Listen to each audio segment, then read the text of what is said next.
Department of language and culture government of Telangana and PVR dubbing academy సంయుక్తంగా ఈరోజు రవీంద్ర భారతికి వచ్చే ప్రేక్షకులకనే కాకుండా మొత్తం కళాకారులందరికీ ఒక డిఫరెంట్ సార్ట్ ఆఫ్ ఎక్స్పీరియన్స్ని ఇవ్వడం కోసమని ఈ ప్రోగ్రామ్ని డిజైన్ చేయడం జరిగింది. సో జనరల్గా ఏంటంటే డబ్బింగ్ చెప్పడం అనేది ఒకటి జరుగుతుంటుంది, వాయిస్ ఓవర్, వాయిస్ యాక్టింగ్, వాయిస్ని ఆయా క్యారెక్టర్లకి చెప్పడం అనేది జరుగుతుంది. డబ్బింగ్ సినిమాలు 1955లో ఆహుతి అనే సినిమాతో మొదలైనప్పటి నుంచి తెలుగులో డబ్బింగ్ అనే విధానం ప్రారంభమైంది అనేది మనందరికీ తెలిసిందే.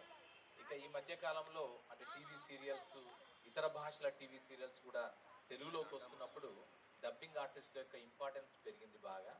మళ్ళీ తర్వాత ఓటీటీ ప్లాట్ఫామ్ వచ్చిన తర్వాత ఇప్పుడైతే ఏ భాషలో ఏ సినిమా తీసినా అది 4-5 భాషల్లోకి ట్రాన్స్లేట్ అవుతుంది కనుక దాంట్లో కూడా డబ్బింగ్ ఆర్టిస్ట్ యొక్క ఇంపార్టెన్స్ చాలా పెరిగింది.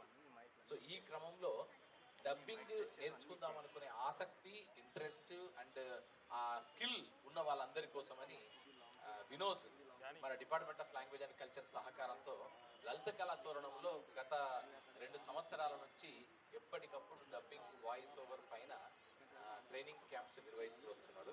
సో దాంట్లో ఇది ఒక బ్యాచ్. ఈ బ్యాచ్లో ఈసారి నేను చెప్పింది ఏంటంటే ఆయనని, అయ్యో మనం ఇట్లా కాదు, మీరు చెప్తున్నప్పుడు నాకు రికార్డ్ చేసి చూపించండి.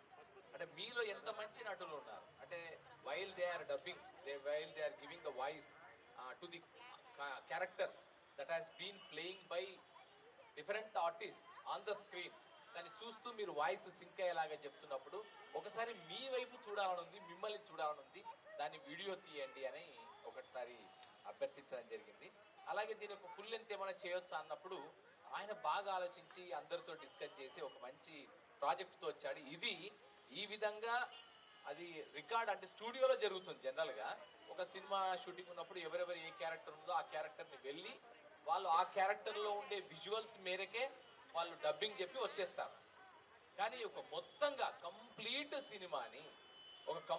సినిమాని మొత్తం డబ్బింగ్ ఆర్టిస్టులు అందరూ ఎట్ ఏ టైం ఒకేసారి ఒకే చోట ఉండి చెప్పడం అనేది మాత్రం గతంలో ఎప్పుడు జరగలేదు. అప్పుడెప్పుడు వెనకట ఉండేది. ఘంటసాల గారి టైంలో మ్యూజిక్ ఆర్కెస్ట్రా రికార్డింగ్ అప్పుడు ఏం చేసేవాళ్ళంటే అందరూ ఒకటే చోటు ఉండేవాళ్ళు. అంటే తబలా, మృదంగం, వయలిన్స్, తర్వాత ఇంకెవరన్నా ఉంటే ఇంకా అందరూ ఈల పాటలు, గోల పాటలు, స్ట్రింగ్స్ ఏవి ఉంటే అందరూ ఒకటే చోట ఉండి పిన్ డ్రాప్ సైలెన్స్, అసలు సౌండ్ కూడా రానంత ఒక స్టూడియోలో ఉండి దాంట్లో వాళ్ళు మ్యూజిక్ కంపోజ్ చేస్తూ అందరూ ఒకటేసారి ప్లే చేశారు. ఇప్పుడు ఏంటంటే ట్రాక్ సిస్టమ్ అంటే ఎవరి ట్రాక్ మేరకు వాళ్ళు రికార్డ్ చేసి పంపిస్తారు. అవసరమైతే ఏఆర్ రెహమాన్ గారు లాంటి వాళ్ళైతే ఎక్కడో లండన్లో కూర్చొని ఆయన రికార్డ్ చేసి ఆన్లైన్లో పంపిస్తే అది కాస్త మళ్ళీ ఇక్కడ సింక్రోనైజ్ చేసి సౌండ్ ఇంజనీర్స్ అందరూ దాని అంతా కూడా ఒక ఆర్కెస్ట్రైజేషన్ చేయడం అనేది ఒక విధానం. సో ఇంత అడ్వాన్స్డ్గా వచ్చిన సందర్భంలో ఒక సినిమాని మొత్తం కంప్లీట్గా వాయిస్ ఓవర్ ఆర్టిస్టులు నేర్చుకున్న వాళ్ళు, యంగ్ బ్రిగేడ్, వీళ్ళందరూ కూడా కొత్త వాళ్ళు, వివిధ పెద్దగా అనుభవం లేకపోయినా ఆసక్తి ఉన్న వాళ్ళు, ఇంట్రెస్ట్ ఉన్న వాళ్ళు మన PVR dubbing academy and department of language and culture ఈ వర్క్ షాప్ లో పాల్గొన్న వారందరూ కూడా ఒక మంచి ఆలోచనతో ఏమొచ్చారంటే ఈ సినిమాని మొత్తం అరుంధతి మనందరికీ తెలిసిన ఒక సెన్సేషనల్ హిట్ మూవీ. ఆ సినిమాలో అన్ని డైమెన్షన్స్ ఉన్నాయి, అన్ని క్యారెక్టర్స్ సంబంధించి, వాయిస్ కు సంబంధించి ఎన్ని డైమెన్షన్స్ రావాలో అన్ని డైమెన్షన్స్ ప్రదర్శించే అవకాశం ఉన్న సినిమా అది. సో అందుకని ఆ సినిమాలో ఉండే పాత్రలకి సేమ్ అలాంటి పాత్రల్ని ఇక్కడ మళ్ళీ పునఃసృష్టిస్తూ మొత్తం ఎనాక్ట్మెంట్ కంప్లీట్ నాటకం అని కాదు, ఇది live voice over dubbing show. So ఇలాంటిది చేస్తున్నారు. ఇది భారతదేశ డబ్బింగ్ చరిత్రలో, భారతదేశ నాటక చరిత్రలో, భారతదేశ సినిమా చరిత్రలో ఇది ఫర్ ది ఫస్ట్ టైం నాకు అధ్యయనం చేసిన వరకు, నేను అధ్యయనం చేసిన వరకు. సో ఇలాంటి ఒక అరుదైన, అపూర్వమైన, అద్భుతమైన ప్రయత్నం చేస్తున్న మొత్తం ఎంటైర్ టీంకి ఒక్కసారి మనందరి కరతాళాల మధ్య వారికి శుభాకాంక్షలు తెలియజేద్దాం. They are going to rock you. మీ అందరిని ఆశ్చర్యపరుస్తారు, అద్భుతం అని అనిపిస్తారు మీ చేత. ఒక్కసారి ఆయన అంటారు కదా, బొమ్మాలి నిన్ను వదలా అన్నట్టు మనం కూడా వదలనంతగా మనకు మంచి జ్ఞాపకాలనిచ్చి ఈ రవీంద్ర భారతి సాక్షిగా మనకు ఒక ఆనందానుభూతిని కలిగిస్తారని భావిస్తూ అందరికీ శుభాకాంక్షలు. అండ్ కొద్ది క్షణాల్లో ఇది ప్రారంభమవుతుంది.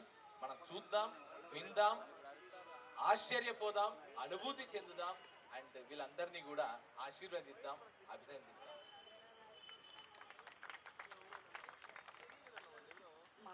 హరికృష్ణ గారు, మా పీవీఆర్ తరఫు నుంచి మీకు ధన్యవాదాలండి.